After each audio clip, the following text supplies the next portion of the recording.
Hello, hello. All right, so How we're back. goes it? My hair looks terrible. It's all good. We fixed. So congratulations. Thank on you very taking much. The very first Abyss event.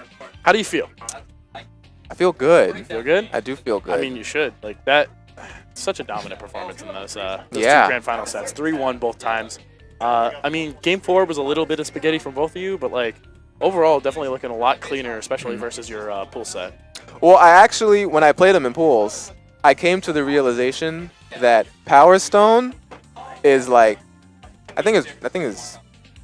Don't try to challenge that thing. Yeah, I think you definitely made the proper adjustment of just waiting back, letting him use Power Stone. And honestly, when he whiffed once, he was constantly going for second Power Stone again. Yeah. And then you just waited it out and just punished properly. The Power Stone isn't safe, so you can punish him. But the thing is, if you're not close enough and you just mess up your punish, you can just do it again and hit you.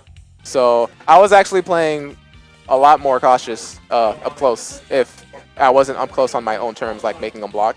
Because the Power Stone can literally just, it's a stone that just turns into a full combo if it hits. So Of course. I was just a lot more cautious. Such a tide turner. But definitely his use of the Power Stone was pretty solid. But your use of, you didn't really use Time Stone as much. You used it a little bit here and there for some positioning purposes. But like, you definitely relied more on Infinity Surge. Well, I noticed that he was super jumping a lot as his means to get in.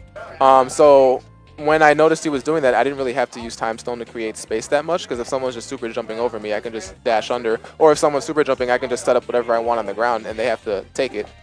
Frank, if he's leveled up, has more options, because his buttons have a ton of range when they're leveled up. That level 5 paddle. Yeah. Chainsaw paddle. Yeah, so him coming down with a button when he's leveled up is very different than him coming down with a button otherwise. But yeah, he was able to consistently level up Frank, which I was trying to work around, but it's kind of rough to do in scrambles. In scrambles, he can just take advantage of Power Stone. So Frank actually works really well with Power Stone. Apparently. But you definitely were doing a very good job of overall just, yeah, he was getting the level 4, level 5 Franks, but you were doing a very good job of getting able to create that space, get those punishes, and just take that Frank out of the equation. Yeah. You were doing that a lot, especially in set 1. You were definitely making sure you focused down and killed that Frank off as fast as you could. Frank's the problem. Oh, of course. I mean, Dante's good, but like level 5 Frank. I do feel like Frank's a much bigger threat than Dante once he's leveled up. Not before, obviously. Even level 1 Frank, like, because a couple times you saw it, he would catch you with level 3 super, and like both Minister and I were pointing it out. We didn't realize when he hits you with that super, not only does he get level 5, he heals. Oh, he heals? He heals. I didn't notice that. Yeah, he was getting health back.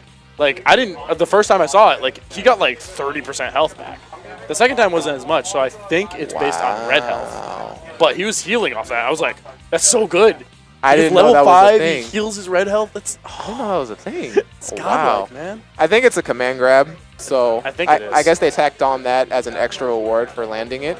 But I didn't know he healed. That's kind of crazy. He level 5?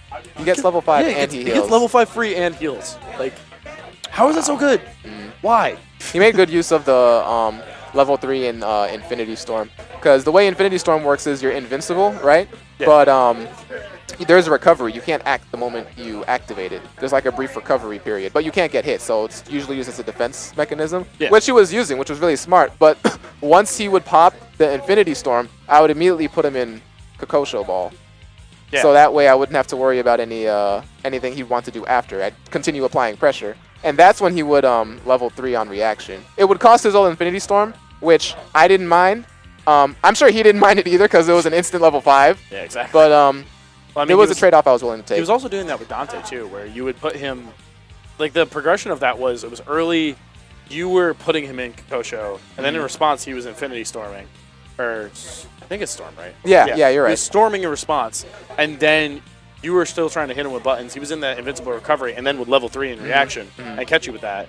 Yeah. With Dante, but then your response was, okay, now I'm going to bait out the level. I'm going to bait out the Infinity Storm, then Kokosho. Yeah. Some of them were really smart because I wasn't always planning to do that. There were just some instances where I was doing it for the sake of applying pressure, and he did it, and it would kill my character. In those instances, that's just, I wasn't thinking that far ahead. But in the instances where it was Frank, I was 100% willing to Of course, because even level 3 super on Frank, yeah, even with the healing factor in the level 5, it's still he's not 2-on-1. He's not gonna kill you. Yeah. It's still 2-on-1. Like you still got a very strong advantage there. Yeah. So. It was a good set. It was a good set. So good. I was a little salty after losing to him in pools. He's a great player. Oh God, yeah. Nothing against him. You know, you just don't like losing. you both played incredibly well, honestly. Neither one of you should be really upset about that. Like, yeah, it was a good set. And actually, fun fact, we played a bit this past weekend, so we were sharing tech with each other, and there were little nuances that you probably would notice at first, but on a player-to-player like aspect that we were definitely adapting to. Yeah, you were already sharing those ideas and whatnot, so you kind of were like, okay, well, I know he's got this in mind, so let me start preparing a response for that. Which makes sense, because, you know, like, you learn about one character's option, you got to learn how to deal with it. Like, simple basic. Absolutely. So, what's next for Island Boy? Is it just more weeklies? Do you have any, I'll be here for Marvel. I'll be here for the Marvel weeklies. Of course. You have any majors you're going to recently? Anything big coming up? Or big? I am heading to a tournament on Saturday. This Saturday? In Tanton, Massachusetts. Majors, nothing immediately planned. Nothing immediately planned, but I have been traveling a bit, like in the past, and I plan to in the future. So I would definitely love to see you getting out there a little bit more, because I feel like there's a lot of potential there for growth on both your end and also on those people you play that could really elevate whatever game you're playing. There was a lot of potential here. There were a couple players I was watching. They may not have been like, you know, on the level that me and Kyle are at right now, but based on what we saw, they were coming around very quickly. Oh, definitely. Like, there was a couple surprise players here. Like, I think, honestly, there were two people here that I didn't expect to do anything today, which were Domlax and Zoo. Mm-hmm. And Zoo and Domlax both won sets. Domlax ended up 5th. He took 2 sets. He took Zoo, and then he took down Maverick Hunter. And then Zoo took down Maverick Hunter in a very close game 5 set. Oh, Zoo's a very quick learner. I was watching him play when we got here, like just training, and then watching him in the tournament, and he picks up on things very quickly. One of his best qualities from what I've seen, because he's mostly a Smash 4 player, but one of his best qualities is definitely his adaptation game. So, that said, is there anything else you want to talk about, or? Nothing off the top of my head, but great event. Great launch tournament for Marvel. I'm glad. I strongly encourage you guys to come through. Very fun time. And if you don't know, we'll actually be running Marvel not only this week. Normally it would be a bi-weekly, but we're actually going to be running it straight for the next 3 weeks. So you have multiple chances. Yep. We'll be running it concurrently with Street Fighter next week, then technically Injustice the week after, and then Street Fighter again, and then after that it becomes a bi-weekly. So you got plenty of chances to come out here, start growing the scene. All right. Saying hi to the people. All right.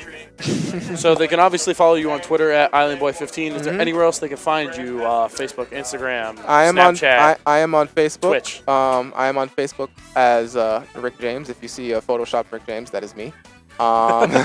Good to know. I'm on some social media. Yeah, Twitter, Instagram. Okay. Twitter's a place to be, though. All right. So definitely check them out at IslandBoy15 there. And here you go. Here's your prize for the day. Thank you very much. The glass donated by Mr. Sinister, because he technically won both glasses in the raffle. Oh, that is so he awesome. Was he was like, oh, the second glass. Give it to the one who wins grand finals. So along with your glass, you get $46. I have to thank him when I see him again. Yep, and thank you everyone for tuning in. Thank you for checking out the stream.